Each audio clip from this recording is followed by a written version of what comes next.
Yay, we are live. How's everyone doing tonight? Welcome to Society Church Las Vegas. And we have such an awesome discussion for you today. We will be talking about autism and fatherhood. That's the name of the event. So we have some amazing fathers here to share their experience, and hopefully will be an opportunity for healing and to build community amongst fathers with children with disabilities. And what's really cool that's going on this week is that, of course, it's the week of Father's Day. Yay. It's also the week of Autistic Pride Day, which is Saturday, and Juneteenth. So there's a lot of cool things that are being celebrated this week. So we want to celebrate our fathers and celebrate our neurodiverse community by having a special talk for you today. We will go ahead and start with a prayer. I understand that everyone doesn't participate in prayer, so if you want to put your volume down, or if you want to walk away for a couple of minutes, then you're more welcome. We're welcome to do so, but we are at this time going to pray. So let's get to it. God, we thank you for this opportunity to be able to talk with your people, God. God, we ask you to come into this live right now, God, in the name of Jesus. God, we're asking you to come in and open our hearts and our minds to receive the message that you have for us today, God. God, I ask you to guide the conversation, God, to be able to meet the needs of the people who are coming in to listen, God. And God, we speak healing, God. God, we speak openness, God. God, we speak a connection with our families, oh God. God, we speak life into the families that we are going to talk to, oh God. God, I ask you to bless every family that's being represented on this live, oh God. God, I ask you to bless every father that has decided to volunteer their time and their stories in order to help other people heal. And God, we thank you and we count it in all joy in Jesus' name. Amen. All right, thank you guys for that. And we are going to go ahead and introduce all of our amazing dads that we have here. And I would like you guys to go ahead and say your name, how many children you have, their ages, and how many children you have on the spectrum, if it's different than the total amount of children that you have. And let's start with Dr. Roback. So I have, and I'm just trying to as easy as possible. I have 6 daughters, and from age 27 to 35, so big spectrum there. And you're saying there's one that has been diagnosed with autism, and she's 31. Thank you, Dr. Roback. The next person we're going to go to is Dr. Simonton. Hi. I have 3. Well, I raised 3 children. My eldest died rather suddenly about 2 years ago. My older 2 were both gifted children. They had very high IQs. They did all kinds of things. And I have one 19-year-old who has autism. So I have 2 ends of the scale. I have never raised a normal child. Thank you, Dr. Simonton. And next we're going to go to Sean Richardson. Hi, my name is Sean Richardson. Can everybody hear me? Yes. You hear me? Okay. I have 2 children. Both are 15 years old right now. Jeremiah, who was on the spectrum, will be turning 16 within the next week. Thank you, Sean. Next, Jesse. Hello, thanks for having me. I've got 2 boys, 8 and 10. They are both on the spectrum. Joshua, the oldest, he is probably a little bit lower on the spectrum than my youngest son, Jordan, who's 8. Jordan, as of right now, we have every intention that he will be a fully functioning adult on the spectrum. And Joshua, he'll probably be a child that lives with us or needs assistance for the rest of his life. Thank you, Jesse. And is Steven? Steven's not here. Jervell. Hey everybody, I hope you don't hear my son in the background, but thank you for having me. I have three children. One who's about to turn 11 very, very soon here. I have a 4-year-old who's on the spectrum, and I also have a 1.5-year-old who is absolutely amazing, as well as every other one. But those are my three children. Thank you, Jervell. And last but not least, Mark. Good evening, everyone. Mark Abernathy. That's my wife over there in the corner, as you can see. For me, just one amazing 8-year-old who continues to do things that constantly amaze me and teach me. And as much as I'm able to teach him, he's also able to teach me some things too. Pretty much just see me around, as far as like a DJ and stuff like that. But one of my favorite things to do in life is just being a great dad to a great child, like despite the challenges that are at hand. Thank you. And I'm so excited that you guys are here. I asked you guys to join us on this talk because I wanted a father from all spectrums to be represented. And some of you guys are adopted dads. Some of you are biological dads. Some of you are dads with daughters, with the sons, with adults, with younger children. So I wanted to make sure we have a wide range represented so that we can have a really dynamic conversation. So I'm so excited that you guys decided to join us. We're going to go ahead and move forward, and we're going to have Dr. Anthony Roback give us a little bit on what fathers can do to unpack their feelings, how they can support their families, and also connect with their autistic child. Thank you, Shanae. Well, I guess what I'm going to try to do is give you kind of a synopsis of what happened with me. And it was for me as it is for some of us men, us fathers who have a belief that we can solve any problem, right? Nearly 30 years ago, some providers in my daughter's daycare were recommending that she would go to some type of an assessment. She was 2.5 years old at the time, and they were identified development delays that were there. The recommendation was made because she was nonverbal and she presented some short attention span issues. My first inclination, of course, of this was there was nothing to evaluate. Some children just begin speaking later than others.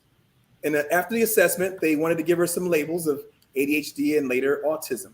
Of course, I was unwilling to accept any of this because, as a man, I can fix this, right? So I began to educate myself in the field of psychology to understand this phenomenon. It was early in the game, so not many professionals really understood what the developmental delays were in these conditions.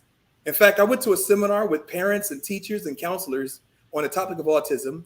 And there at that seminar, it was Dr. Ole Lovas, the writer of the Me book, Dr. Bernard Rimland, the consultant for the movie Rain Man. And Dr. Rimland said he recently went to a worldwide conference on autism, and they introduced him as the top expert in the world. And Dr. Rimland said, I have a son with autism, and if I'm supposed to be the top expert, we're all in trouble. So I spent the next few years with autism advocacy groups, the PTA, various after-school programs and training programs, IEP meetings after IEP meetings, until after 3 years later, I found myself defeated and distressed.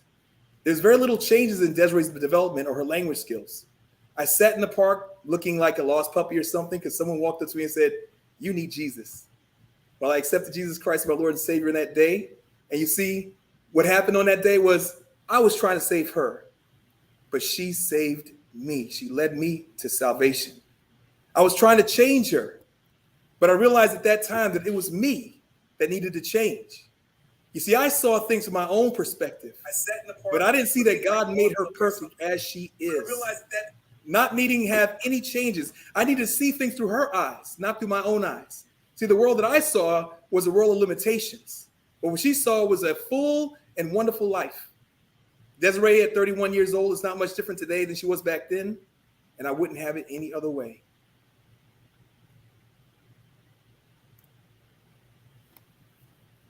That's awesome. Thank you for sharing that. So how can how can fathers unpack their feelings? What are some steps that they can do to unpack their feelings and, like you, get past them trying to fix their child? I think that's the biggest thing. The biggest issue that we have is that we are looking at things from our own perspective of what we think success is or what's important. But we have to look at things from their perspective.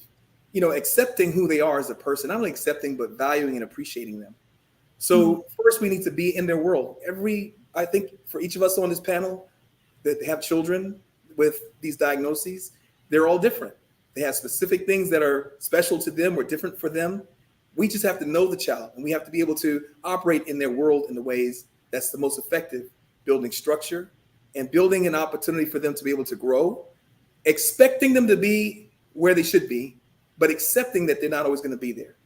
I think that's kind of the focus I've always had. Is my expectation is that you're going to do your best, but then I can accept that, this is where you are today, and that's okay too.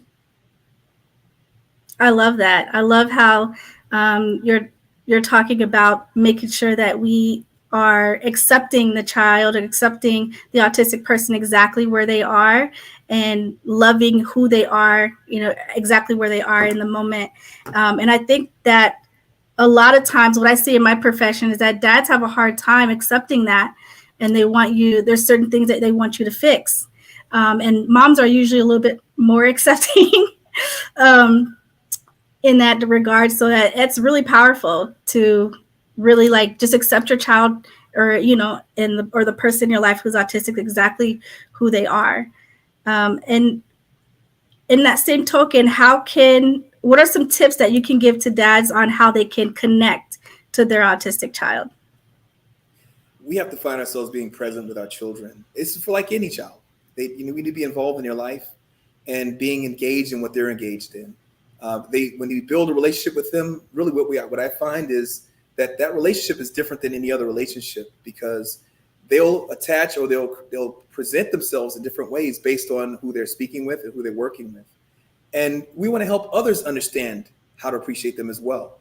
So first, we need to be able to acknowledge who they are, understand their world, but also help others to do the same thing. We should all be following the same structure on what we're doing in terms of how we, allow the child to be involved in processes or activities, or how we correct and things that we do, the terms that we use.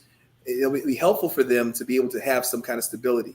So our just finding ourselves in their world is really what we need to do. That's amazing. That's amazing too. That's definitely the way you want to go when you want to connect with anyone, is to involve yourself in what they're interested in, no matter how mundane it seems, or how strange it might seem. That's the best way to get a connection with someone, is to indulge yourself in their interests. So I love that. And also, how can fathers support their families through the different emotions that the family might feel around having someone in the family with autism? I was just thinking about how, a child that's autistic, sometimes it may look as though they're not for a while. Then they'll start doing some things and people start looking, and sometimes it's our own issue. We want to try to, explain or justify why the child is acting that way. We got to get out of that mode. We can't be concerned about what other people see, because they don't understand the dynamics of what's going on. I think when we have other parents that are working with children with autism, then we understand. We can look at each other and say, hey, I get it. I know what you're dealing with, and it's okay. It's okay. Let him go ahead and do what he's going to do. And I think that's the first thing, that we have to get out of that mentality of feeling like, oh my goodness, what are they going to think about me? What are they going to say when they see this going on? We can't get engaged in that. We have to be able to just be able to have what's right for that child at that time and work with them as though you're by yourself.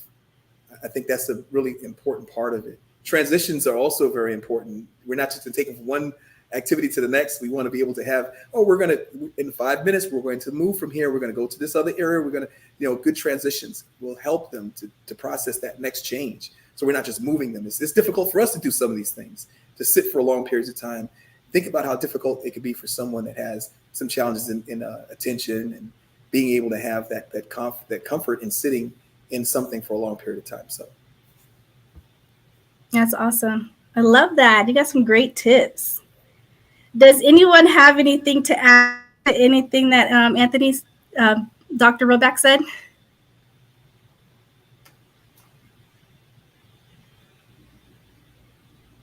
I think each kid is so different.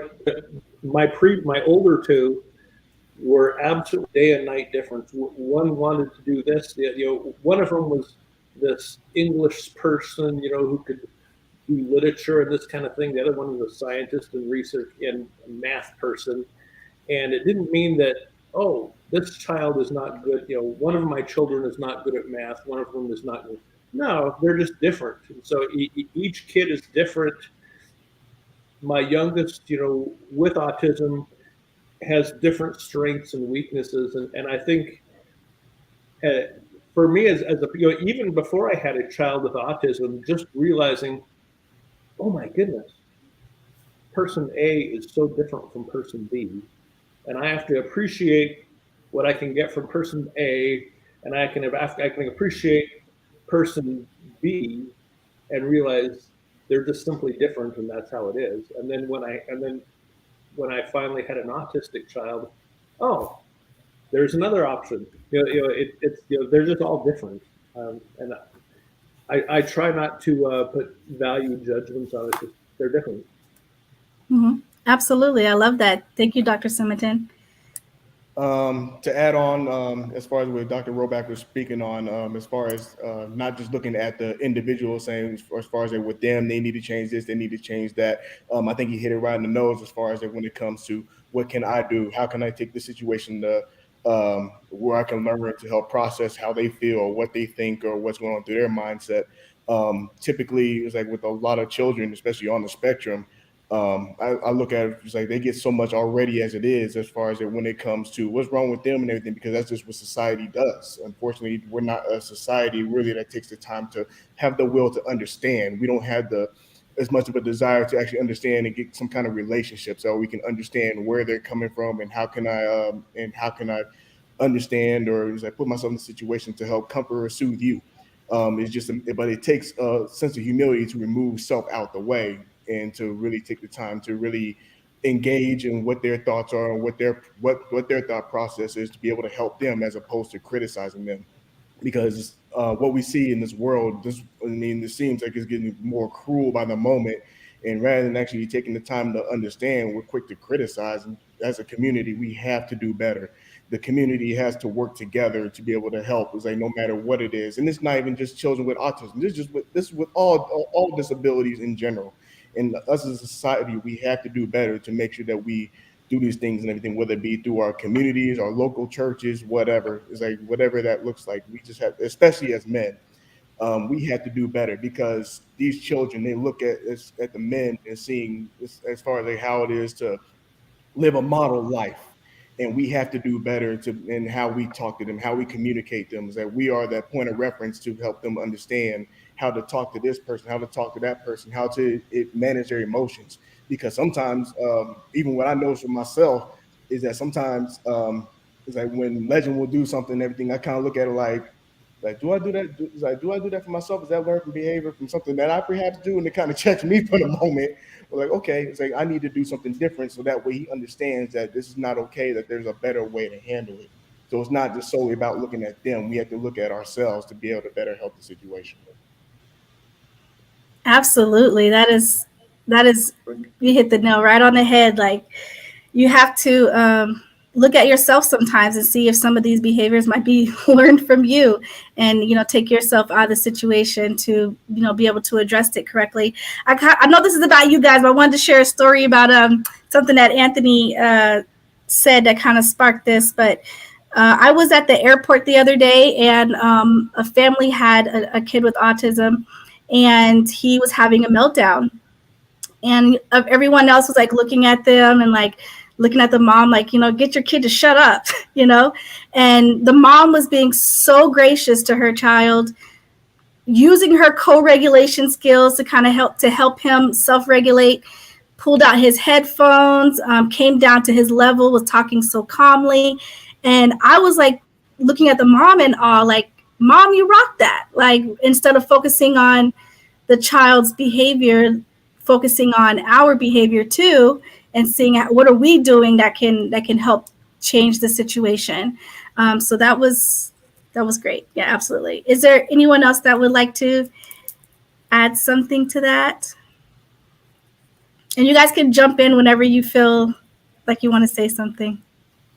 Yeah, I got a story for that. My son, he's 10, and we call him the mayor. Everywhere we go, he has to greet everyone, talk to everybody. It's exactly what Dr. Roback was talking about. I mean, at some point, you just have to learn to accept and love your child for who they are. And, you know, at the beginning, it did make me feel like a little uncomfortable because he became the center of attention in every room that he walks into. We can't go get a bagel at Einstein's without every single person who works there knowing Joshua by name, and it must be Sunday. Josh is here for his bagels. But that's who he is, and that's what we love about him, and that's I'll probably be enjoying that with him the rest of my life now. And it's been interesting going through that with him. We've definitely run into occasions where maybe he's not saying the most appropriate things to people, and that's been something. He's getting to 10 now. He's getting to learn what he can say to people and what's not. We definitely have some funny stories from Disneyland with that, but but he's everything is just with a big smile and a big heart, and it's just pure love. And you can't just at some point you just have to say that's who he is. And yeah, we definitely shed that a couple of years ago of feeling the need to apologize or explain that my child has disabilities. It's just a part of our life now, and we don't apologize for him unless he's saying something that a parent needs to help correct. But for the most part, that's just who he is. Absolutely. And I know Josh, and I love him so much because he really will come up to you and ask you questions, and is so inquisitive, which is so awesome that he's like so interested in learning about other people, and he's amazing. I love that about him. They gave him an award at school, the most inquisitive. So really, that's so awesome. I love talking to him because I'm such an introvert. So like he carries a conversation all the time. So as am I. Yes, I love talking to him.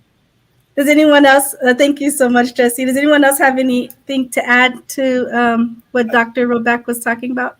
I wanted to say two things, really. Two things that I noticed about you, Nyetta, and Mark as parents. First, you have an understanding of how to take care of each other. You're being in a good place. And it's like when you go to an airplane and they'll give you that presentation, first put your mask on yourself before you put on your child. You guys take care of each other. You make sure that you're in a good place. You have the same ideas and concepts on what you're doing in terms of working with Legend. The second thing is something that I think is really important, and it has to do with positive psychology. Talks about addressing well-being within a person and a family. And what we do normally is we kind of focus on what's wrong rather than focusing on what's right. And what we need to do is concentrate on the things that the children are able to do, or your child's able to do, and really enhance those things, because that's where they'll start to expand and grow and start gaining confidence within themselves. So there's a lot of talents that a Legend has, and letting him use those to expand on those areas really helps him to see who he is and feel good about who he is. And I think that's really important, focusing on what the child can do and taking advantage of that, or building on that platform, rather than focusing on what's missing, which is really non-productive. So appreciate that about you guys. Oh, thank you. I appreciate that. And it's very true. When you focus on the child's strength, then it gives them the self-confidence to try other things and to excel in other things too. So that's absolutely. We do have a question in the chat. How long does that season of feeling a need to apologize last?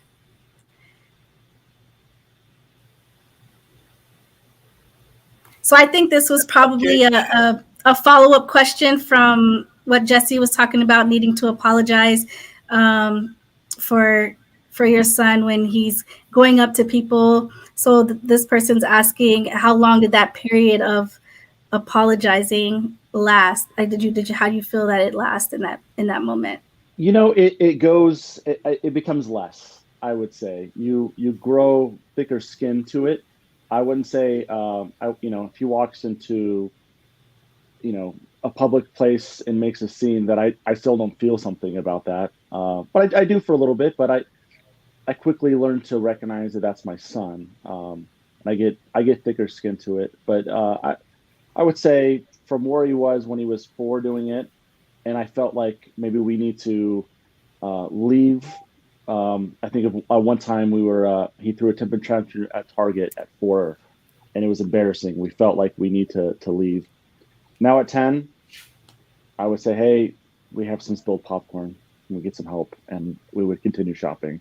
So I would say it's just something that you grow with. But it really depends on your child. I'm also blessed, probably similar to Mark, in the fact that my wife is also a BCBA. So I have a great mentor and coach that has helped me get more comfortable with that type of thing as well. I mean, obviously, you guys get to see it a lot more with a lot of other kids as well. So I hear those stories. So I wouldn't say that I am immune to the feelings of being in public, but you learn very quickly that that's your child, and that's just when you go out. That's what it is. Definitely. Thank you so much for that. I don't even really recall having to apologize to the public open like that, as far as in that manner where I apologize, I guess, to the surroundings. But I more so was more of a person and I had to learn over time that, like, just like anybody else, no child wants to be embarrassed. So when I got down to an eye level and got to eye level contact, to where it was more in the place where I had to calm myself down, to where I had a conversation with him, it was almost like it's in its own way where it's being addressed. I don't believe in publicly embarrassing your children, because I don't think that's going to do anything better, especially with children on the spectrum. I just think sometimes you just need that moment where they just need to either be heard or just kind of be reminded, but in a loving way. So it's like with men, we have that authoritative voice and everything. Oh, do it! It's like or else and everything, and then they'll line up. But there's a way we can do it in such a loving way to where even the public eye and everything, it's not embarrassing to the child, but it's more so there's an understanding. Like, look, it's like you may be going through some emotions or whatever is going on right now, but it's like I'm here with you regardless of it, and so forth. We just keep it going.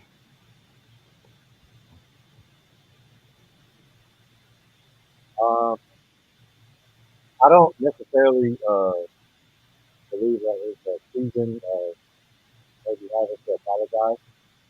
Um, so Jeremiah got diagnosed when he was about 3 years old, and uh, we didn't really know what was going on until my second son was born.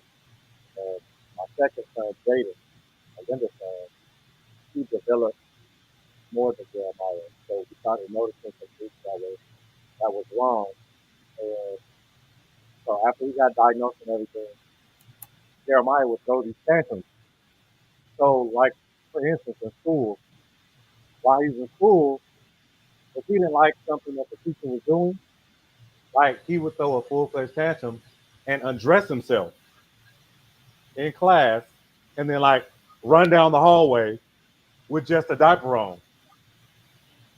And so by the time I got to school, I'm like, what's happening? And sometimes, it was a little bit embarrassing because all the kids are looking and all the teachers are trying to figure out what's going on.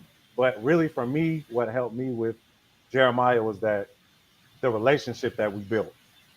Like, I had to understand him as an individual, just as a child, and not really because of his disability.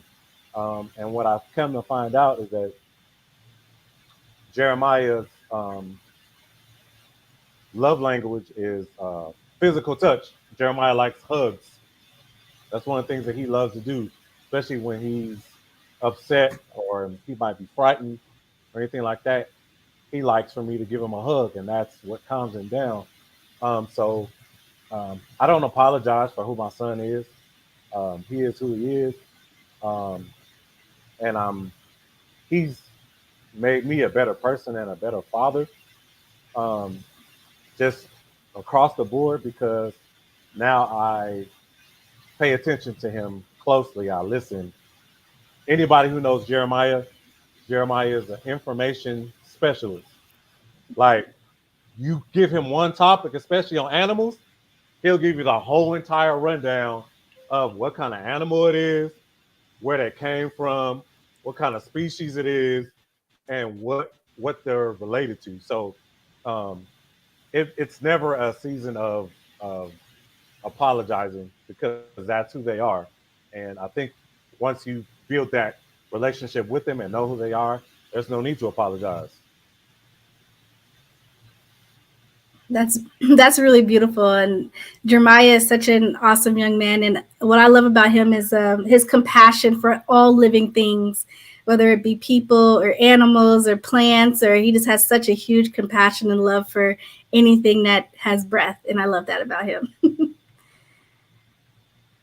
We do. Does anyone else have anything to add to that, or did we have another question in the chat? I think I'm finally available.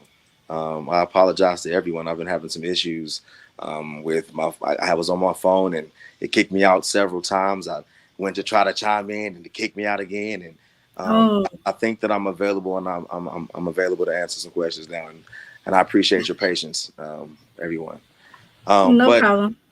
Anthony, Mr. Roback, Dr. Roback said some amazing things. Some things that I had to learn as a father of a son who has autism. I mean, Josiah is an amazing kid, but I had to learn his qualities. I had to learn who he was.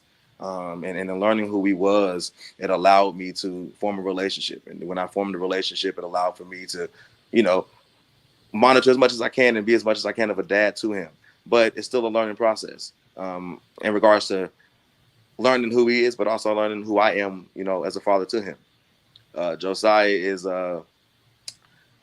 straightforward, and I wish we could all live our life in that mindset of being straightforward. That's one of the major things that I've learned from him is that he wants what he wants in that moment, and you know, if he doesn't get in that moment, you know, he does what he does. But at the same time, you know, I wish we could all be so simple. I wish life could be so simple for all of us. As a father, that question of why me, why us, why him, I felt like I was chosen for that moment. I had to come to that realization through prayer and fasting, though, but it wasn't just an immediate thing. I had to really come to that realization of, well, you know, why me? You know, thinking as a father of athlete, you know, I wanted them to play sports. I mean, that's a selfishness in me of wanting them to play sports. But I had to come to the realization it may not happen, but it still may. My son is only 4. So we'll see what God entails and what he allows. But I just wanted to kind of chime in on all of that I saw. I don't want to be long-winded, but I'm here now, so I'm available. And I appreciate you guys. No problem. Thank you, Javale. And Javale kind of already touched on the question that we have in the chat. Do you ever ask yourself the question, why me, why us, why them? I say them because we have daughters represented here too. To answer that question, yes, yes, and yes. It's like it's something you don't really prepare for. It's like you have a vision as far as like how you want to raise your children, how certain things are gonna go, and then all of a sudden, sometimes you know the world flips upside down because of the unforeseen things that you weren't initially prepared for. But even through this process, as far as even to this day, you have to kind of flip the script and go, why not you? It's like you're definitely out in the community, you're out in the church, you see the different needs and the different things that's going on, and people may not understand initially because it's not taught, it's not communicated, and that's as a community we have to do better. We have to bring awareness. We need to communicate how to feel. There's no reason why people should not be afraid to invite or bring their children to a church or to a school environment or whatever because they're worried about how their child might act. But then we take those children away from the experiences which could be enjoyable and the things that where they could make a difference.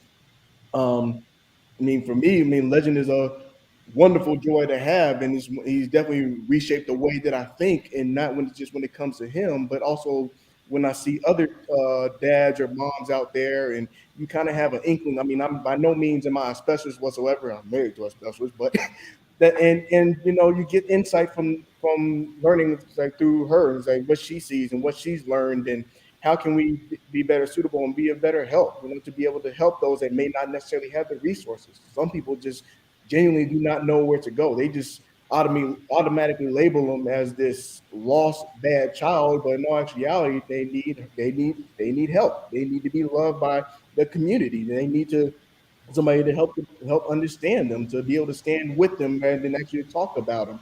I think we have more in our share as far as when it comes to people that want to have a word to say, but then not have a solution. I mean, each and every one of us, as far as men, we have a solution on the other side.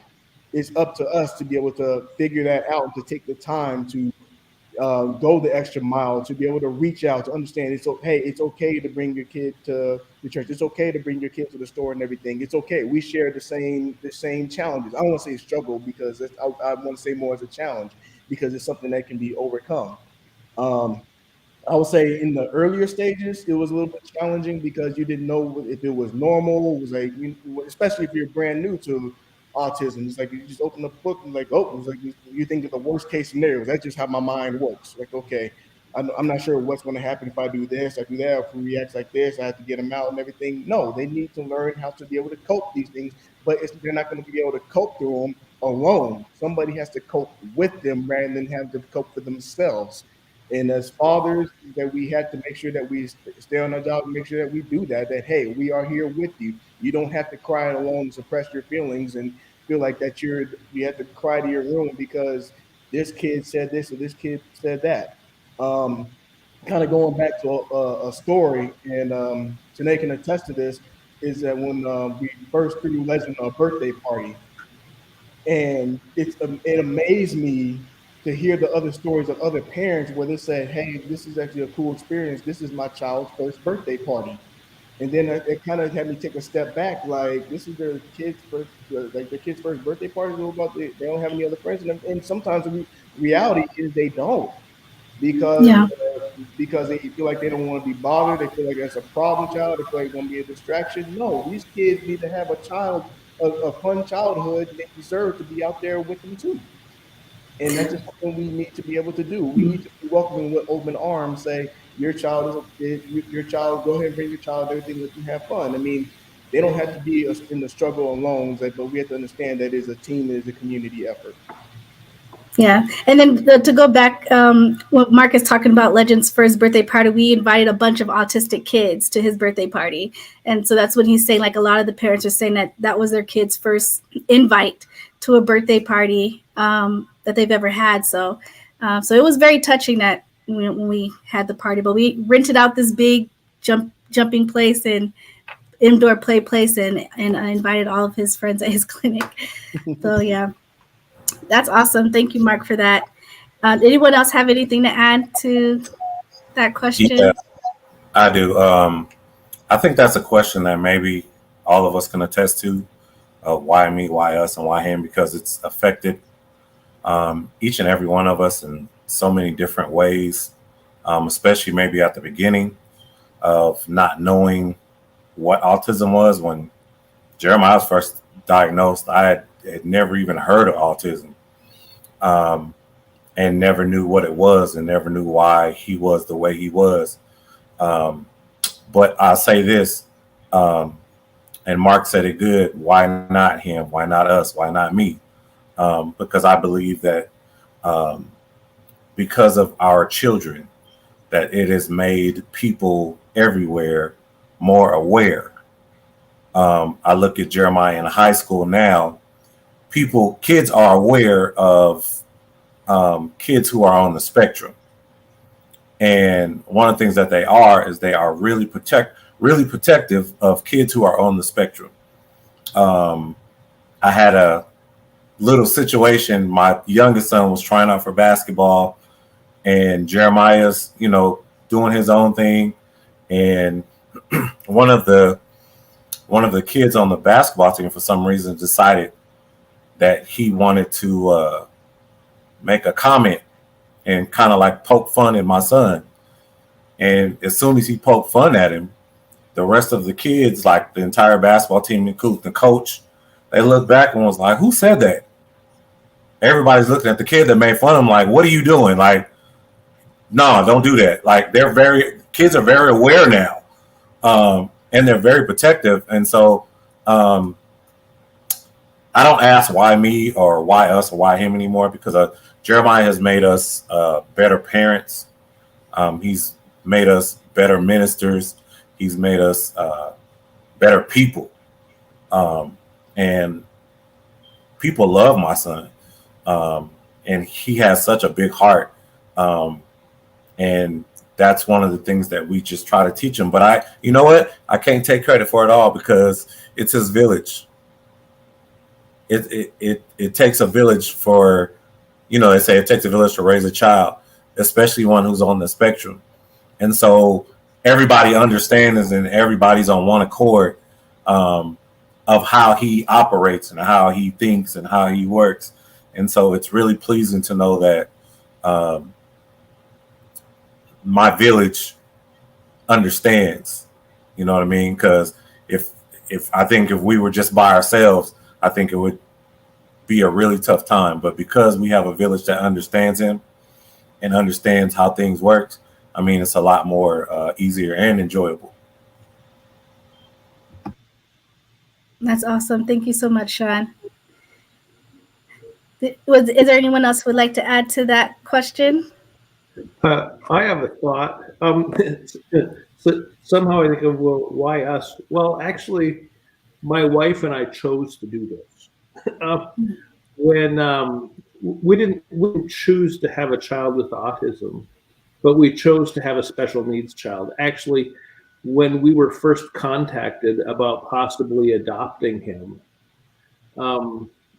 JT, we were told that he would be blind, deaf, severely retarded, probably never walk, and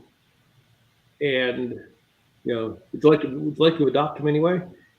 and our thought was, somebody has to adopt this child. My wife has a master's degree in social work. She deals with all sorts of things. I have a PhD in education. I have some background to understand things. And so we came into this knowing that there was going to be some issues, considering that he was going to be blind and deaf and probably never walk. He just graduated from high school. He's got a driver's license and he works at Domino's. I mean, he's come so far. And but before having kids, my wife and I were missionaries in some very bad places. And so we just, okay, if that's what God sends you, God knows that you can handle it. And so if God thought that you would not be able to stand up and deal with it, God wouldn't have sent that your way. And so I think any person who has this come into their life, it didn't come into your life randomly. God knew that you had some capacity to do this. And so it's, for us, it's never been why us. It's why not us? We're as capable of handling this as anybody else. That's my perspective. That is amazing. And I wish people could see JT today, because that testimony right there is putting like goosebumps on my arm, because I know who he is. And he is not blind. He is not retarded. He's such a smart young man, such full of life. And we used to play Nerf wars in you guys' backyard all the time. So he used to rough me up back there. So he is amazing. And to hear that testimony of what doctors said he was going to be and who he is today, that is like, I wish people could see who he is today, because that is an amazing testimony. That I love it. Oh my. Anyone else want to add to that question? Okay, so we'll go ahead and move on to the next question. And Keisha, you are actually on target, because that's exactly what my first question is on my list. So at what age do you begin to notice autism in children? And then when did you guys personally? So I'll answer that first question. I am a BCBA, I'm a board certified behavior analyst, and I work with kids with autism. So normally there's a huge range. It depends on the level of support needs. So you can notice signs of autism as early as 18 months. And sometimes people don't notice that they're on the spectrum until they're in adulthood. So it's a huge range between toddler age, 18 months, all the way to adulthood. So it can be different depending on the level of support needs. But for you guys personally, and all of you guys can answer this question if you feel comfortable, on when did you personally notice that your child probably needed an assessment for autism? I think I kind of started off with a little bit of insight on what happened initially with me, but I'll just say prior to that, I had suspicions because, Desiree would not pay attention to things. She would look here, she didn't focus on one area at a time, or she would spend a long periods of time in one particular activity. And of course, she was nonverbal. So, at about 2.5 years old, I started realizing that she had some delays there. And they made some determinations with assessments. I was just thinking about one thing, and I know this is kind of off subject a little bit, but when it came to the diagnoses, I just wanted to say this because I thought this was important. First, when I work with advocacy groups that talk about supports for autism or development delays with children, we always talked about the least restrictive environment for the children to give them the best opportunity to be able to grow, because their goal is that they be able to operate in the general populace. But also there's that stigma that comes in when it comes to diagnoses at times. And of course I diagnose, but when I talk about diagnosis, a diagnosis is not who the person is. They're symptoms that they're showing. And nobody calls themselves a cold. You may have germs in your body, but you may have symptoms at times, but then you can reduce the symptoms. In other words, it's not who you are. So it's not putting them in a place of label to say, this is who you are, here's your limitation. You're much, much more than that. So, one thing about labels that can be problematic is perceptions of it, and a stigma that may be placed upon it. And also that person feeling like, well, this is who I am. I'll never be better than this. So it's symptomology. It can be reduced to a point where it's, Nyetta was saying, for adults, there's someone that didn't even realize they had it until years down the line. So that's something I would to bring out. The other thing about the issue of symptomology is, when you have symptomology, it just gives you some ideas about what you're dealing with, and that's what it really is there to do. So, but there may be some resources, funds, and resources that are provided based on that. So those are the added areas for symptomology, diagnosis, or maybe medical if you want medicines to assist in those areas. But outside of that, we don't want the children to feel that that's who they are. That's their limitation. They shouldn't feel that way. We have a couple of comments in the chat that I kind of wanted to read. Keita shared that for her son, she noticed that there were some delays at 12 months, and then he was diagnosed at 18 months. Nina mentioned that her son is 41 years old now, and it's been a journey, and he still lives at home and is now able to pay his bills and grocery shop now as well. So that's awesome. Love it. So me personally, I think my wife noticed it earlier than I did, but Jeremiah wasn't verbal. Like I said earlier, my youngest son was able to talk before Jeremiah was, and we would be trying to understand something he was saying, and he would get frustrated because he couldn't get out what he was saying because we couldn't understand what he was saying. And so certain things that he would do that we noticed were just a little bit different. So I think it was about maybe 2. We started noticing him at 2, and he was diagnosed at 3. And, sometimes I think that, I don't know, but I know the people that diagnosed him, sometimes they want to put limitations on kids on the spectrum, a lot of telling them something that they can't do, or that they'll never be normal, or they'll never. Let me tell you something to the people out there that's listening to this a lot. My son is 15 going on 16 years old. He is on first chair violin at his high school, and he's on the bowling team. So don't let nobody tell you that your son or your daughter that's on the spectrum, that they can't live a normal life. That is a lie. So if you train your child and show your child what a normal life is, they can live a normal life. I like the one that says she's 41 and he's paying his own bills.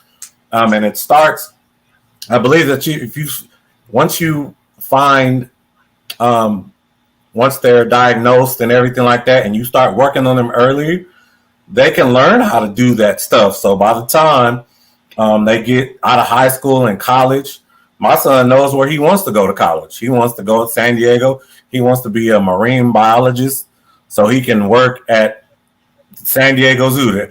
That's where he wants to go. He wants to go to San Diego, work at the San Diego Zoo, and work on animals. So they can do whatever they want to, regardless of what anybody says. All we have to do as parents is support them and show them the way they need to go and show them how to get there. Because it's a whole new world out there for kids on the spectrum. One last thing, I found out that there is a school for kids on the spectrum. I think it's in Vermont. I can't remember the name of the school.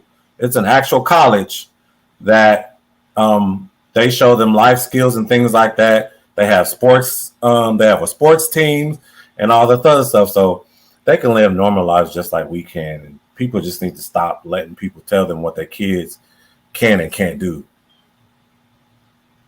And even to piggyback off of that too, is like one of the typical common things like that you would hear in a lot of households, especially with men, is, oh, he's going through a phase, he'll grow out of it, he'll figure it out.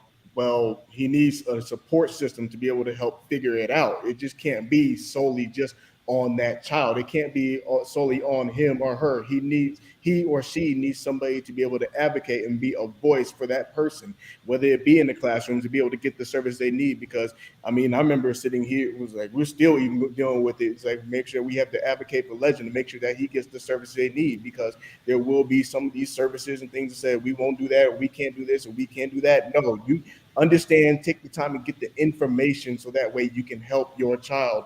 So that, because there's going to come a point in time and everything. I mean, God forbid something happened to neither one of us tomorrow and everything. So who's going to advocate for my son?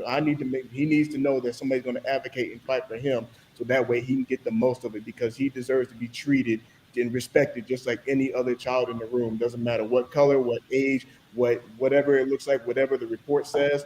And even so, it's like, we can talk about reports all day long and everything. I would say this first grade year, it was like him going to school, especially in the midst of all that was going on and coming out of a pandemic, was one of the most scariest things for me, as far as looking for him, because he had never really been in a school setting. I mean, he had been in more so of a clinic, but when it comes to like an actual school system and being amongst other children and having to sit through a long day, I mean, there were moments and everything where it was just challenging for him, and I'll be nervous and scared for him. So sometimes it'd be like, am I sure?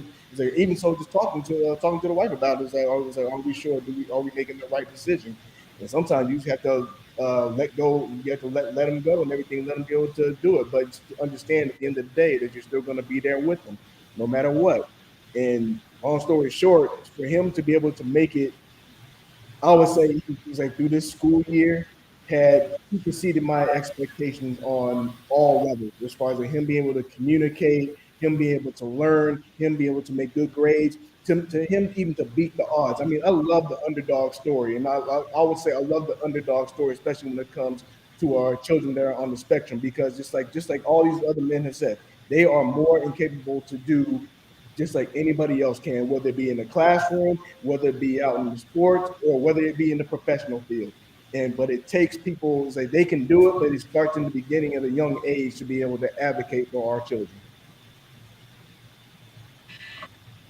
As an educator, as a coach, and as a father of a son with autism, I've realized and learned that the limitations are only within our minds. JoJo was diagnosed pretty early. Thank God for the services that he's been able to get in the village around him that's been able to get us to where we are now. With him, he's making great progress. He'll be. I'm sure he'll be talking soon. I can just feel it with the way that he, maneuvers himself in the words. That's when we kind of noticed with him that he was on the spectrum. About a year, like he started out playing the piano. I would be able to sing with him, literally, and sing something, and he would mimic exactly what I was singing. About a year and some change, I say about a year and 6 months, I started to notice that difference in that he wasn't as attentive. As Dr. Anthony mentioned, his attention span changed. And his focus wasn't on necessarily learning new things as much as it was on what his task was.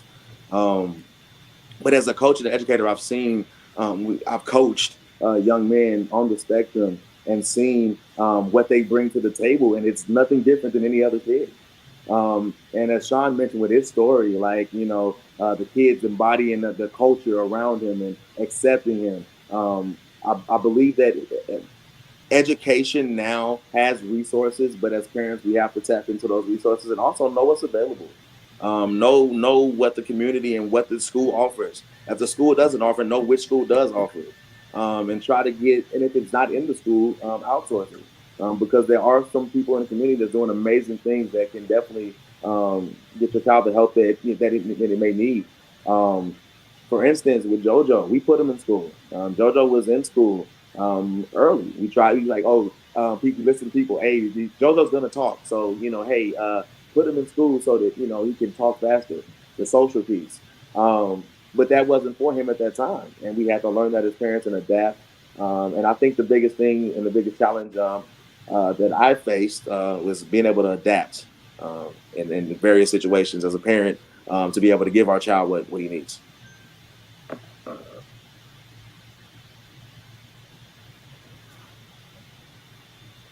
That's amazing. Thank you for sharing that. Did anyone else have anything to add about when they've noticed that their child might need to be assessed? We do have another question from the chat. In you guys' opinion, do fathers handle parenting special needs differently than mothers? And what are some of those differences?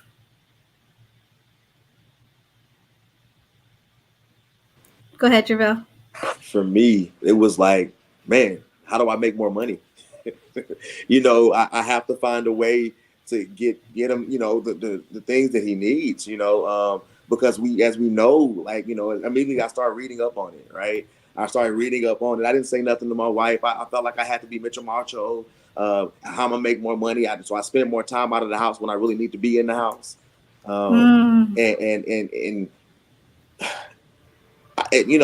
I never tell Toysha this, in private, but in this, we want to be transparent in the setting. Man, I cried for 3 days straight at night when we found out JoJo was on the spectrum.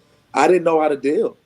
I as we talked about the questions, why me? All of that. It went through my mind repetitively. Because it's not necessarily something you sign up for. You want your child to come out and be, as they say, normal. You know what I mean? But we see shows as The Good Doctor, and we see people like Michael Orr and all these, people who have done amazing things that are on the spectrum, but we don't think about it when it's our child, when it hits home. And for me, it definitely impacted me more than my wife. I saw my wife go into mommy mode. She went in full protection mode. He has to get this. Let me call this place. Let me call that place. Versus me, I think I thought more of the financial aspect and like, dang, how can I go out and make my money to try to ensure that we are able to provide what he needs. So I think we handle it differently, but I definitely feel like there's definitely a need to address in regards to how fathers feel in those situations, because our emotions naturally are shunned in the community because we're supposed to be so macho, and we never show that emotion. Like I said, even as loving as my wife is, I didn't want to be transparent in front of her. But as I've grown to love my son more and grown to love myself more in that, it has pushed me to the next level to be able to be transparent about it. And through prayer and fasting and God's love and that agapeness that He has for all of us, it allowed for me to push through. I would say, well, I mean, definitely, most definitely, because naturally as men, we want to be fixers. It's like sometimes we put our emotions by the side, and then, like you said, we'll cry in private, and especially because we have to put on this tough guy, like, oh, I can do it, stuff like that. But having witnessed it on multiple levels, and especially from going to Legends therapies and also the clinics and stuff like that. It's kind of weird though. It's like they don't expect a man to ask questions and wonder how they're doing or what's going on or what can we do. Is like typically they always expect the mother to be the most present because they're going to be the ones that ask the questions and to express the concerns and whatnot. So when men actually enter the clinics and to go and be a part of the therapies, and that comes with the time and the sacrifice. That's something that we have to realize to do. Is like we just can't be there for the hey, I'm home and everything. What happened? We should be able to reciprocate that behavior. Even when women do that, the men need to be able to do that and reciprocate the different things that they heard and how things are going and some of the concerns that they have. And it has to work. It has to work both ways and everything. So it just can't be the concerns of just the quote unquote mother. It also needs to be concerns of the father. Something like I think deep down inside, we really do have concerns, but we don't express them. We just hope that they'll get fixed or whatever, or they'll see it. But they can't see it if it's not spoken of. So it's hard to address something that's not spoken of.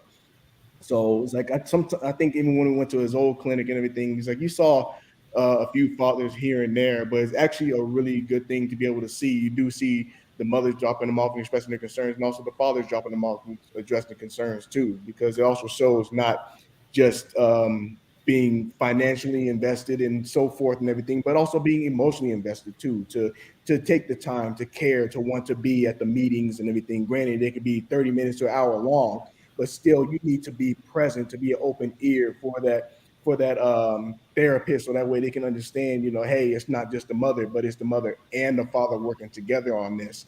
Sometimes you hear a lot of stories, and sometimes, I hate to put it out there, even in meetings I've been as far as with the school district and everything, they'll say, well, what do you think about this, mom? What do you think about this, mom? What do you think about this, mom? Like, yeah, there's an active father here too. It's like we want to be invested and we want to know what's going on with our children. And I think that's something that we need to change and something that we need to let it be known. Like, hey, there are fathers that do care and they are just as invested. We are willing to be at the therapies. We are willing to be to go back and forth or whatever it is. If I got to drive all the way to California for a 2-hour session, then so be it. Because the bond at the end of the day, we have a responsibility as parents to make sure that our children get what they need. I can't sit here and try to duplicate something that I don't have a profession in. I'm not afraid to learn, and I'll be willing to take the advice and to be able to go from that. But we have to be, as much as we want our children to be able to learn the different skills and how to communicate and how to do these things, as fathers, we need to be invested in that too. So that way we're working with our children as opposed to just having these expectations of our children, and then we don't know because we didn't set any guidelines or we didn't set any standards to make sure that we are present at our at these meetings or whatever it is. So I definitely applaud the women for doing all the things they do, because I definitely see the hard work and the things that they go through, and sometimes having to explain that to a father, and sometimes they talk about mansplaining and stuff like that. But then it really kind of I kind of look at myself and everything like, okay, how would you want me to understand so that I can relay this so that way she can understand? Because at the end of the day, we have to work together and not against each other or have our own separate agendas. I just wanted to piggyback on what you just said there, Mark, because that was really great information. I'll just say that, rather than thinking about this in terms of roles, because I might be the kind of person that's more interested in the structure and the requirements. But then there's families that are the other way around, where you have the wife that's more structurally oriented than the husband. But I like the concept of the one flesh, that God put the two together, because the two together have the answer. It's when you have one flesh, you have the same. You have people that have different ideas or ways of working, but they complement each other in what needs to be done. I've seen families where there's a husband and a wife, but there's no father or mother in the house because either they're not operating in it or not allowed to operate in it. So there's a value that comes in between the two of them and how they approach this process. Even with special education programs or anything that's needed for the child, that they're working together and they bring a strength and they understand their value and they understand how they can parent in these areas so that the child can be the most effective in what they need to do. So it's like you said, it's where you have two different roles. You have two people who are operating and able to function within the family, and wherever that role might be for them in that family, to be really ingrained in that role, be intentional in that role, so that they are able to bring that other element into the family and provide that service, that support for the child. I think for me, it was a little bit different. When Jeremiah was born, my wife was bedridden for a while, and so I was mainly with him, and so he became really attached to me. And so as he developed more and more, one of the things that is always the misconception of other people who don't understand kids on the spectrum is that they're bad kids, that they're just out of control. And that's not nowhere near the case, because they're very intellectual, very smart. They just have problems controlling their emotions because they don't know how to control them yet. And one of the things that I had to do was with my son, in his education, is I had to be present. And I had to make a sacrifice so I think for about maybe almost a year, maybe for 2 years, I didn't have a full-time job because he was still so emotional. He would have so many outbursts. Like, he would have outbursts to the point where they would be calling me at work every day. And so I had to take off and I had to leave my job and go get him because he was having meltdowns, so many meltdowns. And so I had to make a sacrifice for my family and for Jeremiah, and I had to make sure I was there for him at school every day. I was his, I guess you could say, his point person, where, he knows if dad shows up, okay, it's time to get in line or whatever. But he knew I would be there. He knew I would always be there, whether it be in his classroom, whether it be on a field trip, whether it be on a IEP meeting, no matter what kind of meeting it was, no matter what was going on at school, whether it be in therapy sessions, I had to be there, and I still have to be there because he still needs my support. He needs both of our support, and I agree with Dr. Roback. Our roles are very different, but we have to work together. Otherwise, it's not really going to work. Because I believe when a child sees their parents working together, they gravitate to it a little bit better, and they know that, hey, okay, I got both of my parents here. Because a lot of times when I would go to Jeremiah's classrooms and stuff like that, none of the parents were present.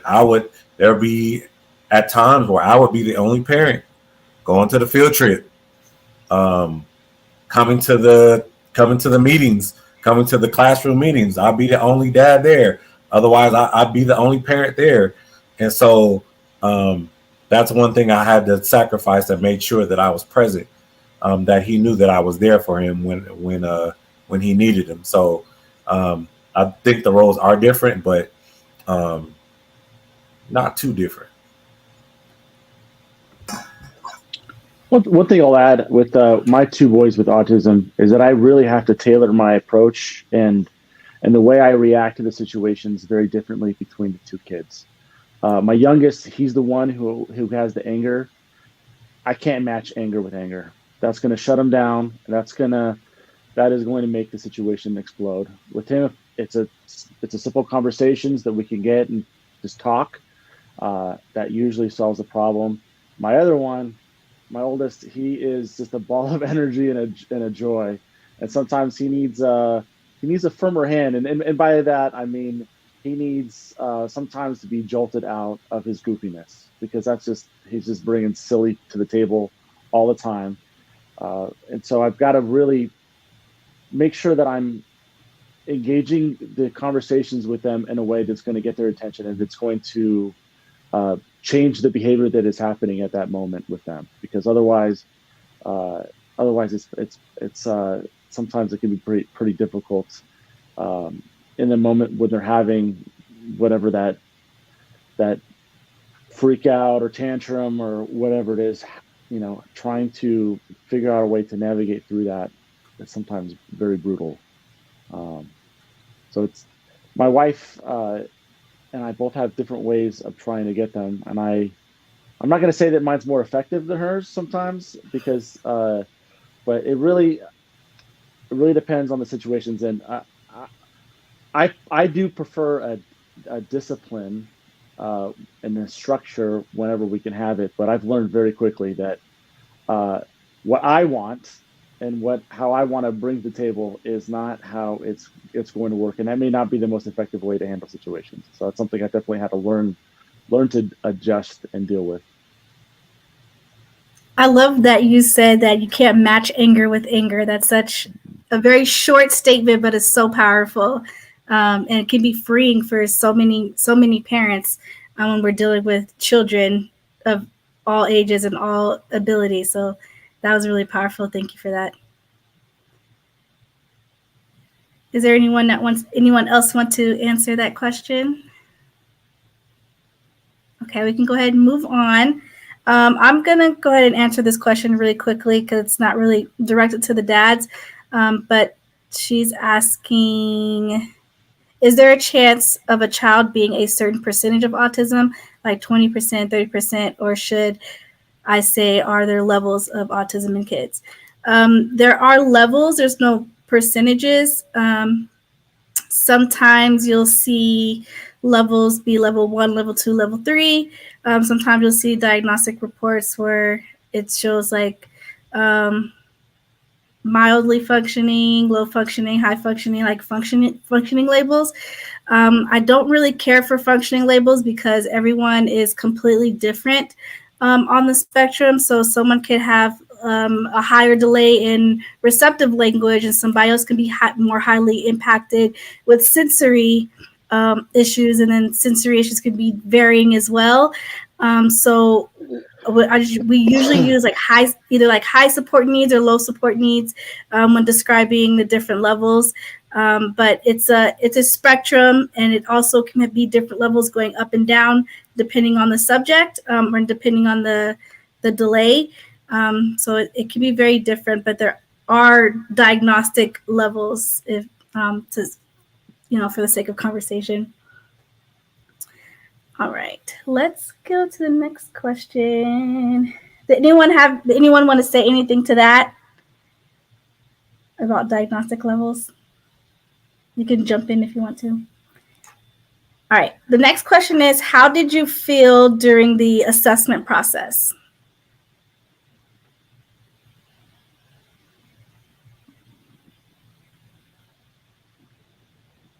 How did I feel during the assessment process? I mean, when you're talking about something that you had never been through, already naturally you're already thinking the worst case scenario is that what if it goes this far? What if it goes this far to the left? What if it goes that far to the right? What if I'm not capable? What if I'm not? But even I think after doing that for so long, you get to a place where you have to say, what can I do to get this information to make sure that he gets what he needs or she needs, or and so forth. You just have to really change your perspective, and not just for your own sake, but for the child's sake too. Because it's just when you just continue to dwell on the worst, and it may not be the worst case scenario. Who knows? Like there's different, like you just expressed. There could be, it could be a certain level. It may not be necessarily this, but more so necessarily be that. And they may need this therapy to be able to help with that and stuff like that. But as far as just going through the process, I would say, naturally it's gonna be uneasy. It's like in the beginning, but when you get to a place where you embrace the learning process and you start to see to make moves and to see exactly to learn what their needs are and to be able to do the things to meet their needs. It starts to ease up a little bit in how you and not just how you handle necessarily the diagnosis, but more so like how you grow with your child per se in different environments and everything. Sometimes you start to, one thing I had to learn was that with I would say certain parents initially, even before they have kids, you had this idea as far as like how you're going to manage certain situations. I prefer to handle it this way, but for the purpose and for the sake of the child, it may necessarily mean you need to handle it this way. It may not be in the best interest that you go about it the way that you typically would.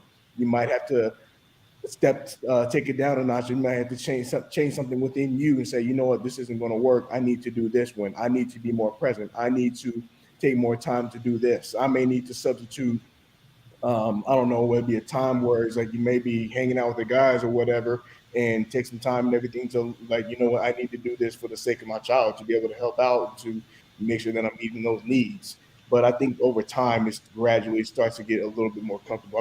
I'm not saying necessarily easy, but it's like it takes time to adjust as far as like not just the things that's going on in your own personal life, but how you manage that and so forth, especially when in your own household, because it affects every last little thing. It affects, like even with Sean, you know, he's talking about how it affected his work schedule and everything. Sometimes that may come into play, or the things that the hobbies you may want to do and stuff like that. You learn how to be okay with it, but you have to find ways to be able to cope and to be able to manage that for your own sake as well. Thank you. I'll just say for me and my wife, I mean, answering those questions can be hard. Going through them, you realize, I mean, it probably starts to hit home for some folks that um, that you know, oh, my son is, I'm filling out these bubbles. I'm starting to answer these questions. Like it's starting to dawn on you a little bit, maybe when you're doing it. For me, when we were going through it, I was talking to my wife. I was like, well, what's the point of this? Like, what do we get out of this? Well, we get services and education. That's not a bad thing. That's a good thing, especially at the pre-K age. So as we were doing it, I was like, well, let's get this. Let's get the services that he needs. Let's get the educations, and maybe that'll help, and he'll grow out of this, and he'll progress out of this. So I try to approach it from a positive perspective as much as I could. And then for the second one, we knew what we were getting into, so it's always easier the second time. But I would just tell people, getting services for your kids is a good thing. You want them answer the questions, and life will take care of itself. Most definitely. Oh my goodness, you hit it on the head. The realization of going to the first initial meeting for me was like, okay, it's official now. So what now is going to happen from this? What does it entail?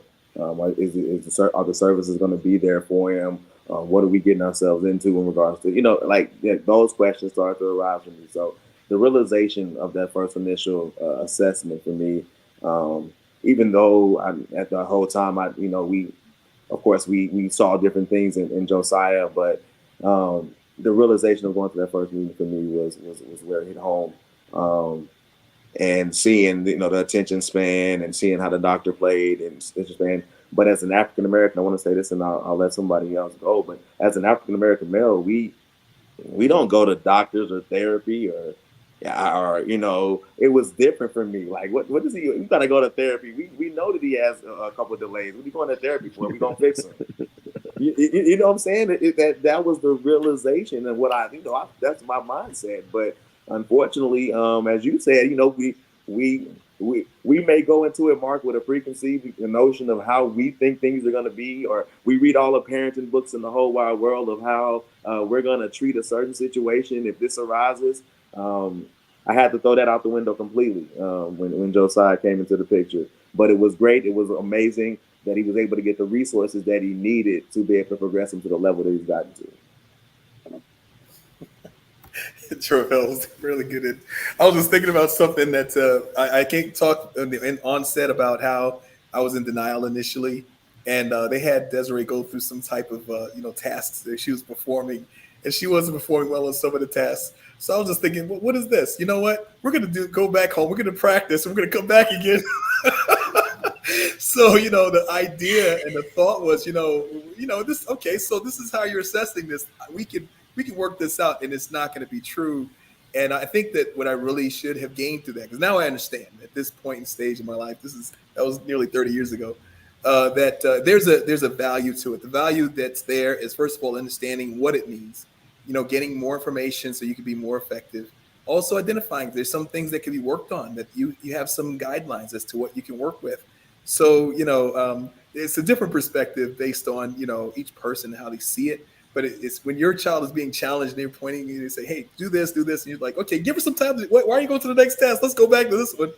It's kind of an interesting process. But really, I can understand why it's done the way that it is. And it is very helpful when, in the long run.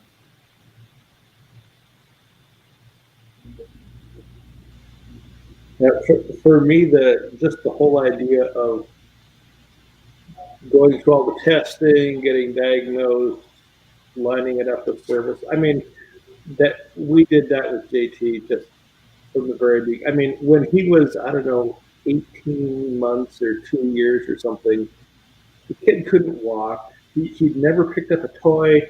He couldn't eat solid food. His tongue didn't know what to do with itself. His hands didn't know what to do with himself. And so he got diagnosed for a million things. And I remember for a while there, we were scheduling all of the services so that they would fit in the day at our house.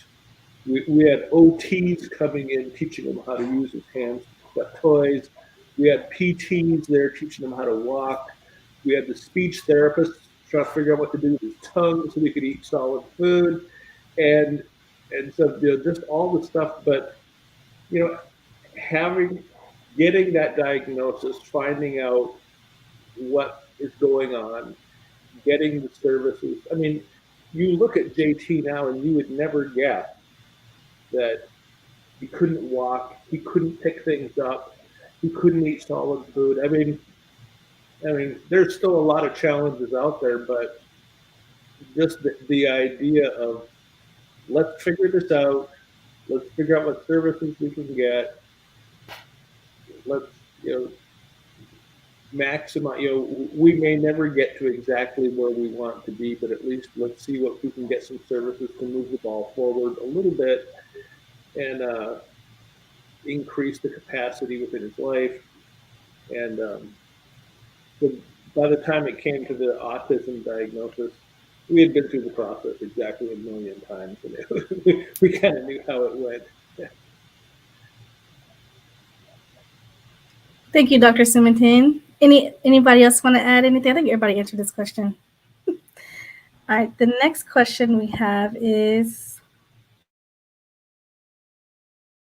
describe your support system.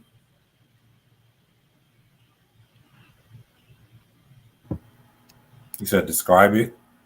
Yes, how would you describe your support system?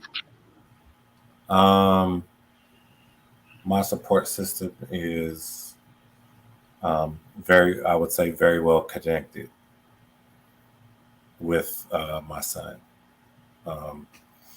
Mark and Nyetta can attest to it.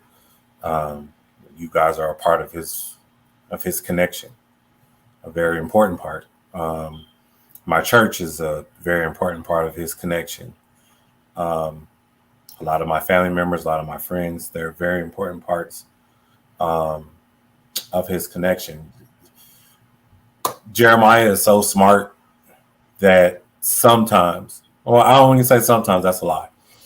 A lot of times, he has questions that I just can't answer. And so I'll have to send him to somebody else. Like, look, son, I ain't got the answer, but I do have somebody that might have the answer for you, so you can go talk to them. Like, that's how good of a connection he is. I tell people this all the time, that my connection is so strong with our village that if something were to happen to me and my wife, that I know for a fact that the people that we leave them that we leave him with would take care of him just as good or better than we would. And so as far as the connections, our connections with the people in his life is a very strong connection. And I think it's because of that strong connection that's the reason why he is as far as he is now. For me, I didn't teach him how to talk. There's a lady by the name of Pastor LaVonna Lewis. She taught him how to talk. He would not be able to know how to talk if it wasn't for her. And so that kind of connections, along with pastors and other friends and other close family members, very well connected village. I want to share a very personal and challenging story that I had with Desiree. At the time that Desiree was a teenager, I was a single parent for a while. And it was difficult because she needed 24-hour care. And of course, I had programs and services. But there, God always had someone, just like you were saying, Sean, always had someone that was in place to support or provide a support at the time that it was needed. But there was a time that Desiree was having difficulties in schools, and she was going from one school to the next school. And she was in probably the last school you can go into in Las Vegas. And she ended up in trouble one day because of something she did in the classroom. She would become physical. And I came to the school to pick her up, and she was in handcuffs, and they took her to the hospital. And I was really devastated. I was trying to find out a way of, trying to find a solution because they were going to put her out of the school, and what would I do during the workday? And so Child Protective Services contacted me, and they took Desiree. They took my guardianship. I went into a court session, and I was broken. I'm trying to do my best as a father. I'm trying to do all that I can do. And I looked at this judge, and he said, "You may not understand this, because at the time I was trying to get Social Security. Couldn't do that because I made too much money." He said, "You may not understand this, Mr. Roback, but I want you to understand that we're trying to help you." I couldn't understand it. Sometimes you don't know what God is doing. So Desiree ended up getting all the services that she needed right after they took custody of Desiree. There wasn't a service that was available in the state of Nevada. So they sent her to Chicago, and they would send me over there every quarter to go see her. And I would spend time with her, and then she was able to come back when she turned 18. When she turned 18, the court asked me if I wanted guardianship back. Of course. But she had been in a program that was in Nevada. They had her set up in a program. That's an assisted living program that she's in currently. So she was there. And my thought was, okay, now I'm going to take her back home. Once I get this guardianship, I'm going to take her home. So I went there to pick her up, to take her for, some time, brought her to the house. And she's there for a while. She said, "I want to go home."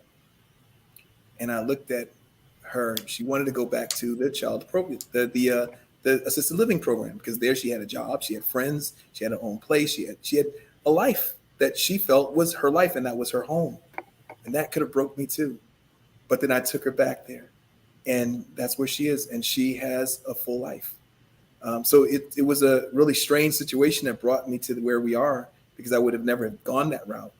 But it's just amazing what God does in bringing supports into your life for your children.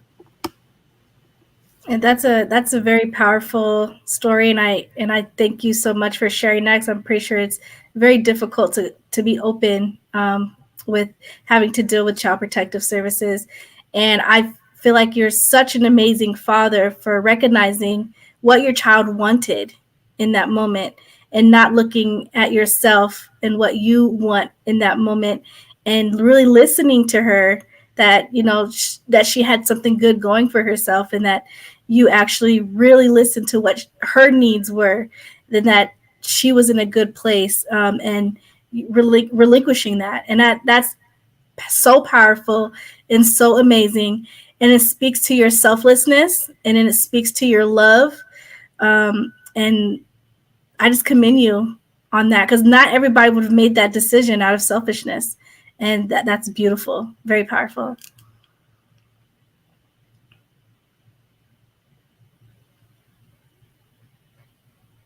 Is there anyone else that would like to share on and describe their support system? For me, Village is amazing. Um, Undescribable. I mean, in regards to the village and support that we have for Josiah. Beginning, if I name names, I'd go on forever, ever. But beginning with my mom, I mean, my mom is pretty much retired to help take care of Josiah, and my wife's mom and Aunt Jackie, and I mean, the village goes on and forever. A church family. Without the support of our family, I mean, I don't know how we'd make it, honestly. So the village within our family, but then the village of support that we've been able to get through resources when we actually put Josiah in the care that he needs. His RBTs have been amazing to get him the support that he needs. So, and they've been on time and on point, and right with what we needed in that season. So Josiah's progressing. So with that, so I'm just thankful for our village that God has blessed us with. Thank you, Jervell. Would anyone else like to describe their support system? I would definitely say it's like we have a strong support system. We have a strong immediate support system. We have a strong extended support system. We have a strong support system we didn't even expect sometimes. It's like through our parents, the grandparents, aunts, uncles, friends, family. Sean, I would say my son looks to your son like another brother. He always talking about, can we hang out or can I hang out with Jeremiah? That's the story I hear every single time we just left the house. But it just comes to show the importance of community and stuff like that. Because I think through our children, we may not realize it that sometimes we could be raising the blueprint, or our other children, or our children who are attached to are the blueprint for where they could be and what they could do and where they could go. And I would say I'm thankful for the village that at least for me and Shanae, we both have. I mean, we are definitely grateful. Even with this form that we have right here to be able to learn from one another. I can say it's like even having done this for about 5, 6 years, for as long as I understood his diagnosis, I'm able to attain and learn from a lot of you guys as well too. It's like, oh, I'm not the only one that feels that way, and that's the purpose of this forum, and I think is going to impact beyond for all the viewers and watchers and people that are listening. It's like everything that I'll say this collective group here is doing. They're offering great insight into how we can help our children. I'm definitely thankful for everybody that has been part of Legend's life and the different things to be able to encourage him and to help him along the way. I definitely see the light just shining through him and the joy that he brings, like whether it be in people's homes or whether it be in the classrooms. Like every word that has been affirmed in him and spoken to, is like it's continued to shine bright through him, and I'm definitely grateful for what we have. Amazing. Thank you. We can go to our next question. And Mark, you kind of led us into our next question. And what are some pros of having an autistic child?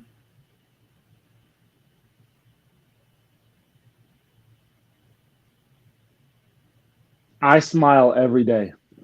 My son, the second I walk into the door, is a ray of sunshine. And no matter what, he will instantly put a smile on my face. It's always the most goofiest, funniest things he's ever. And then with my youngest, we have a lot of shared interests. We found things that we connected on together that allow us to bond and spend time together. So it's just spending time with my boys, that they both just bring so much to the family. That's amazing. At first, it was like I had a hard time kind of pondering on that, but even just sometimes, and I don't know, I just constantly get this reminder from him, that with him without saying it, it's just to laugh. Laugh sometimes. It's like the things that's going on through life and everything. He'll come out. It's like when I pick him up from school, he'll do something crazy that's hilarious and be hilarious to the whole school and all the other parents. And just the joy that he brings to laugh, to find joy in the things you do, to find the joy out of life. Despite all that's going on, that's just what he does for people, and that's what he does for me. So it's definitely a blessing and definitely a privilege to be able to be his father. It's like for him to spread such a thing that is greatly needed, especially all that's been going on in the last couple of years. That's a great. He just and then right now he's with his grandparents, but I just find like some of the smallest things and everything that still make me laugh. So I'm definitely thankful for that and what he does. I think for me, Josiah, man, oh my goodness. The first time I heard him laugh, I mean, I almost melted. It's just he's the most loving, I mean, intelligent young man you'd probably ever meet. It's just, I mean, it's undescribable. The level of joy I get when spending time with him, because it's never a situation where it's something I can expect. He's taught me as a man to always be on my toes and ready for anything, because that's how he lives his life. Like, it's one of the 1 minute, okay, I'm focused on this, but then the next minute, hey man, it's time to do something different because this ain't working for me. And it amazes me how he's able to adapt.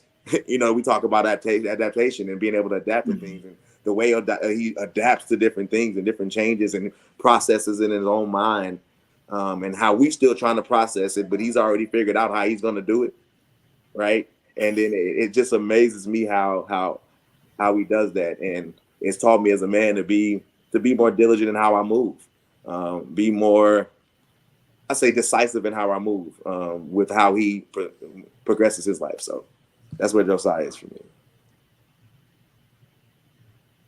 I love that. Thank you, Jarrell. Anyone else want to share the positives of having an autistic child? You want to go ahead, Doctor?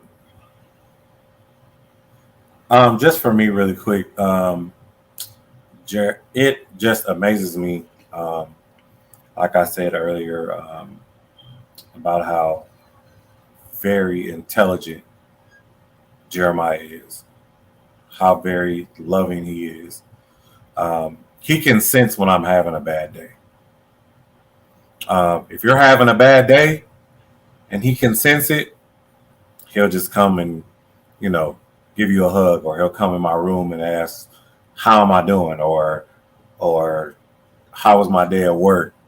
Or, you know what I'm saying? Like, he's very attentive, and he wants to know how you're doing.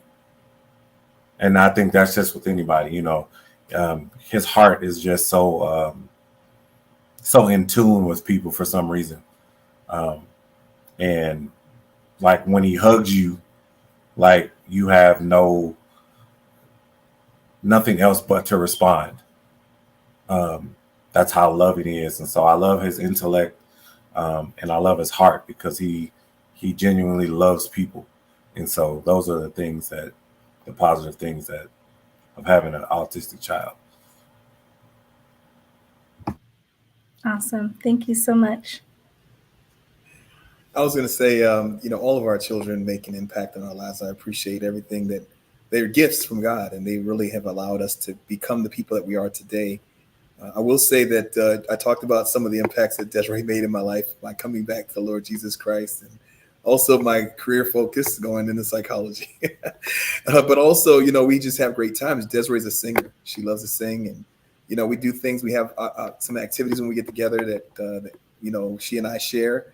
So she'll be looking forward to those things each time I see her, our favorite restaurant, the things that we like to do together. So, it's just knowing the person, being, she's more than a diagnosis. She's a person who has great gifts and great insight and a great heart. So, it's just being thankful for having a daughter who, has made such an impact in my life is great and amazing. That's beautiful. All right, I have 2 more questions, and then I'll let you guys go. And I haven't seen any more questions coming in from the chat. But where is it? Sorry. What can professionals do to encourage dads to be more involved? So your kids are going through lots of different therapies, different specialists at school, and sometimes as a professional, sometimes it feels like dads are not as involved or are a little bit more intimidated. Intimidated might not be the right word, to be more involved. So what can professionals do to get more buy-in from dads? I would say, honestly, especially working in education, is not automatically assumed that the child is in a single parent household. Sometimes that's an assumption that carries, and it's unfortunate. So not automatically assume that the child is in a single parent household. And, dad may not be present, but he's present. Also, just the realization that, you have to send 2 different emails, because dad, may be working. He may not be at this meeting, but he'll be at the next one. So, the understanding of that. So I think that's probably the biggest thing that I've seen in education. Thank you, Javelle. In the area of psychology and counseling, sometimes I'll meet with a parent that's working with the child, and maybe there's another that's not as active or involved or engaged with the child. I think it's important for them to understand that in order to have an effective family and be effective as a parent group, the 2 should be involved in the process, even if it's the education process. I think Mark was saying something about that earlier, that sometimes you'll be in meetings, and I used to go to PTA meetings. I was the only male there, but that getting them involved in the process, they have to understand how important their role is in what happens with that child, the identity of that child, and how they feel about themselves. So, in the area of therapy, I would definitely try to invite the husband or whoever spouse is not involved. Sometimes it's the wife that's not involved, to get them engaged and let them know how important it is to that child that they're able to see both parents actively involved in their developmental process. So I think that's key to make sure that the family can be healthy together, understanding how to support each other, understanding the challenges and how to work through any issue that might come up together. Even if they're together, they're not married, or they're no longer connected in that way, the co-parenting is also very important whenever possible, and when there's a benefit of that other parent being involved. Thank you, Dr. Roback.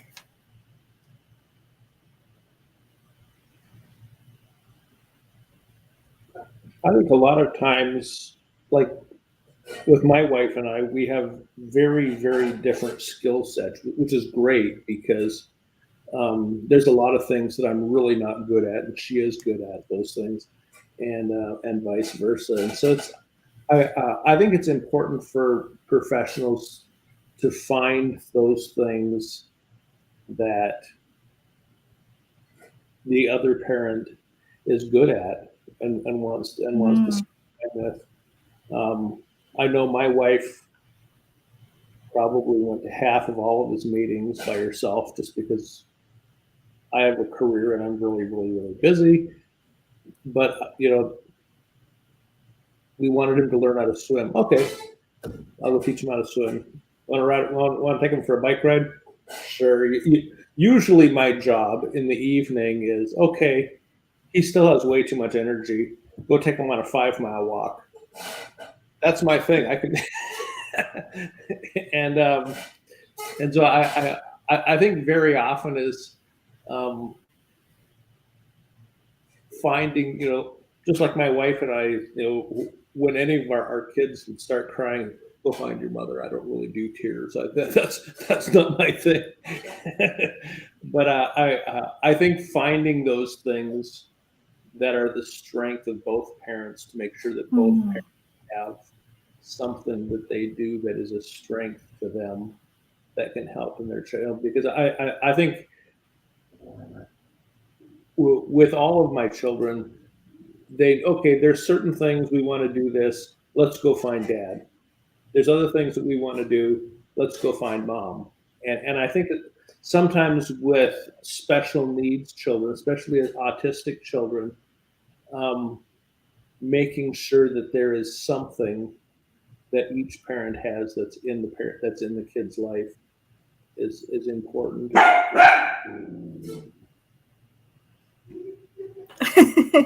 That's really powerful, Dr. Simonton, because I've never even thought of it that way. And I'm so glad that you said that, because that even helped me check myself, make sure that you are identifying what both of the parents' strengths are and building and helping them build those parent skills based on what their strengths are. That's So powerful. And I love that so much.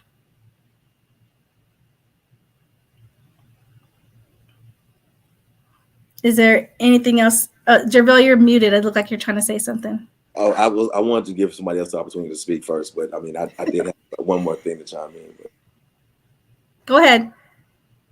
Oh, I mean, I just wanted to piggyback off of what he said. Like, I found myself as that parent. Like, I not saying that I don't go to meetings, because I'm gonna try. Like, I got to take him to a meeting tomorrow, you know. But I'm definitely not that parent. But I found myself being, I know that me and JoJo have a connection playing. So I'll go and I try to play with him before he goes to sleep at night, whatever the case may be. And, you know, my wife is very good at handling the business side. So we found that balance in our household to be able to make it work. And when, you know, when it calls and I'm able to be there, I'm 100% there. And I think that as we as a community, we got to find that balance in our household, but also that balance in our lives to be able to make our households work. We can't be in a role-defined thing where the wife has to handle things or the husband has to handle things. Life doesn't work that way. Situations happen. So we have to be able to roll with the punches. So. Love that. Thank you so much, Jervell. All right, so very last question. I'd like you guys to say a quick little advice that you would give to other fathers who's going through the assessment process right now, is learning how to accept their child the way their child is. Just a quick advice that you would give a father that was maybe you in the past.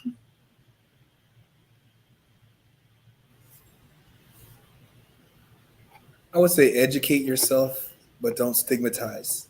Identify what the person is, know your child as an individual. Begin to find opportunities and ways of growth and building relationship, and then continue to find ways of advocating for your child throughout the process. Because if you don't advocate for them, no one will. As much as you can, you know, be a supporter to your spouse in helping them to understand how you work together as a team. But also, you know, let that child grow. Focus on their strengths. Focus on what they bring to the table, and let them find themselves. And not only accept them, we go to a level from acceptance to appreciation to value. Value the life that you have been given by God, and continue to bless that child throughout their life. Love it. Thank you, Dr. Roback. Anyone else? I would say that despite all the information that we have taken in, that we learned, knowledge alone isn't enough. It's the applied knowledge that gives it power to unlock the different things within our children, and giving them the power to do what they want to do, to be what they want to be, and for them to recognize that their voice, what they do, is important to all of us, and that they matter in our communities. And I definitely present that challenge to amongst not just fathers, but to anybody that's raising children or people that are unsure. It's like maybe this might have sparked it's like maybe they need to do something. You hope that it may unlock something where they need to make a change, or perhaps maybe get some assistance or get them assessed or whatever it is. It's like if you don't know, if you definitely want to get certain, I mean, definitely look at your options. Go out there and educate yourself, or get educated for somebody that's studies this, you know, for their profession, what they want to be. I mean, I'd rather them know for certain rather than go through life uncertain, and all of a sudden their kids are 13, 14, 15 years old, and then all of a sudden now you're trying to play catch up. We have got to make sure we get on the front end of anything that we're doing. Is like no matter what disability or what challenges that arise. I mean, we have a responsibility to help our children for the sake of our future, because they're going to be the ones that's going to be carrying on. Is when we get older. I mean, we can't be doing what we do forever. Eventually, it's going to be their time.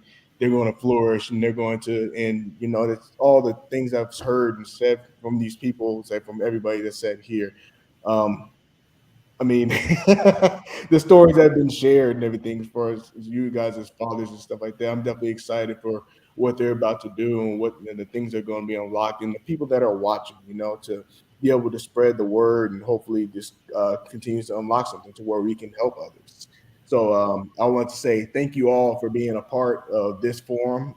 This was definitely a great, especially shout out to my wife and everything for being the moderator of this, you know, because I think what you know, with this, you know, with autism, how it became near and dear to our heart, it really shifted purpose in our household, and really changed our vision and how we see our family dynamics and what we're going to do for this community. And I just believe that this is only the start, and it definitely starts with you guys and everything you do to be able to get the input. So appreciate you guys. Thank you all. Thank you, Mark. Real quick, I just want to say thank you to all y'all on here, y'all that's in the field. Y'all make our lives a whole lot better with your wisdom and your guidance and your counseling. Thank you guys, because I know that this, I guess you could say, profession is not very easy, but I know it's enjoying that you guys are helping parents like myself and my family, that you guys are helping us to learn how to be better parents and how to connect better with our child that's on the spectrum. So, this ain't possible without y'all. So just we thank y'all and y'all feel for doing what you guys do. Thank you. Yeah, the one thing that I would add to that is, exactly the point that you just made is understanding your why. You're getting your kids assessed so that they can get services. One of the goals that we had when Joshua first got assessed was so that he gets services, so that he could be potty trained for his first day of kindergarten. So he could learn how somebody could help him learn the right way to take a shower, like to help just do things for himself, so he could live the most productive life that he could possibly live. And it's the people that have come into our lives that help provide those services for our kids that have really changed our lives for the better. So thank you. Thank you, Jesse. I would love to say that in this moment, the realization that God chose you, when in the Bible it speaks of in David being the chosen one of all his family. He had many brothers, but he was chosen. And in this essence, we were chosen to be in this moment and to have the resources. And I want to say, as community, to be able to tap into those resources and not be afraid to tap into the resources that are available to you, because that may be the little thing that allows for your child to flourish in a way that they need to, and push them to the next levels that they can, that they all can get to. So that would be my biggest thing. Do not be afraid to reach out to community and handle the resources, and realize that you're chosen in this moment with Anthony's testimony and all those things to be able to handle what God has placed in your hands. Thank you, Jarrell.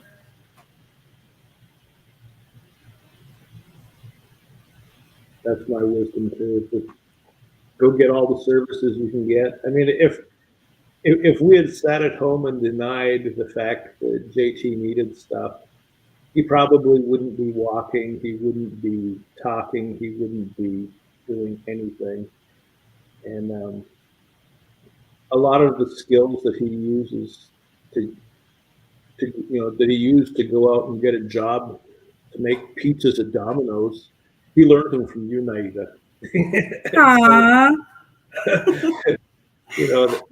Just go out. You're the advocate. Go get everything you can for your kid. Help your kid to be all they can be. That's the only advice I got. And that's amazing. It's amazing advice.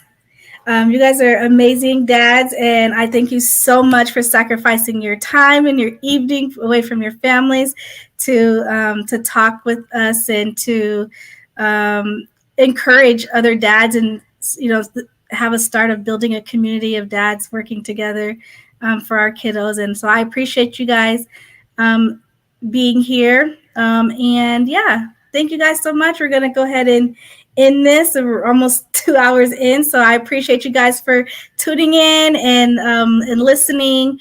And definitely, I appreciate you dads for sacrificing your time and sharing your stories, because it's been extremely powerful. I've learned, even as a professional, I've learned so much about your perspective. I've learned so much about what I can do to further help families too. So I definitely appreciate you guys.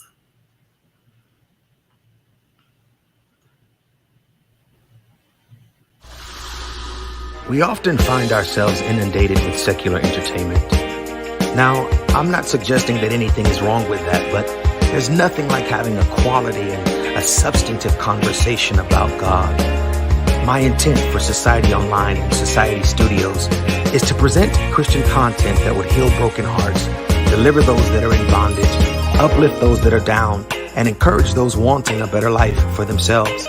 Please join me on Monday nights right here from my Facebook page as we interview some of the most dynamic and profound voices in the world.